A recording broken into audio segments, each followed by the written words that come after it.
నీతికి న్యాయానికి ఇదే అర్థం. మానవత్వానికి ఒక మంచితనానికి ఉన్న బలం. జనాలు ఈ రకంగా జగన్ గారు హైదరాబాద్కి వెళ్ళినా, ఆంధ్రప్రదేశ్ నుంచి బయటకు వచ్చినా, ఎక్కడొచ్చినా తండోపతండాలుగా ఎగురొచ్చే కెరటాల్లాగా ఎగిసి పడుతుంటాయి. ఎందుకు పడుతున్నారు?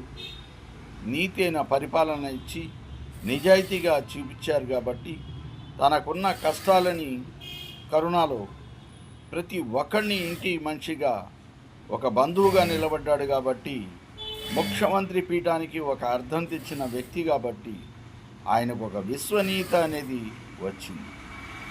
ఇదే నేర్చుకోవాల్సింది ప్రతి ఒక్క రాజకీయ నాయకుడు. ధనం సంపాదించటం గొప్పతనం కాదు, పేరు సంపాదించటం గొప్పతనం. డబ్బు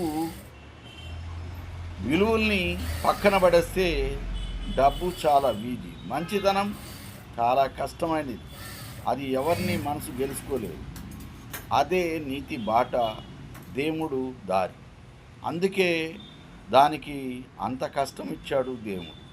కాబట్టి ప్రతి ఒక్క ముఖ్యమంత్రుల కాడి నుంచి, ఎమ్మెల్యేల కాడి నుంచి కట్టుబాటులో ఉంచారంటే అది ఒక జగన్ గారికే సాధ్యం.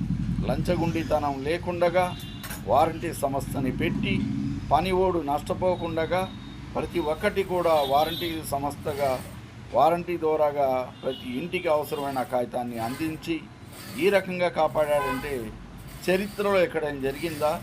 ప్రతి ఒక్కళ్ళు క్రైమ్ జరగకుండా ఉండాలంటే, లంచం తీసుకోకుండా ఉండాలంటే ఇలాంటి వ్యవస్థలే పెట్టిన వాళ్ళే విశ్వనీయతానికి అర్థం. ఇది జగన్ చేసిన పరిపాలన. అందుకే ఆయన ఎక్కడికొచ్చినా సరే తండోపతండాలు, జనాలు ఎగిసిపడే కెరటాలు. ఇది జగన్ బలం. జగన్ ఒక్క అందరికీ ఇంటికి కుటుంబ సభ్యుడు కాబట్టే జగన్ని చూడటానికి జనాలు ఎక్కడికి వెళ్ళినా తండోపతండాలే పనులు మాత్రం. అది విశ్వనీయానికి ఉన్న అర్థం.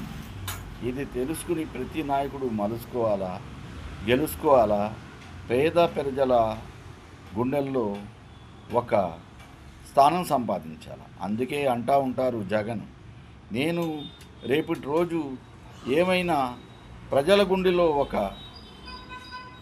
గుర్తుగా ఉండాలి, నేను తలుచుకునేలాగా ఉండాలని అనుకుంటూ ఉంటారు. ఇదే నీతి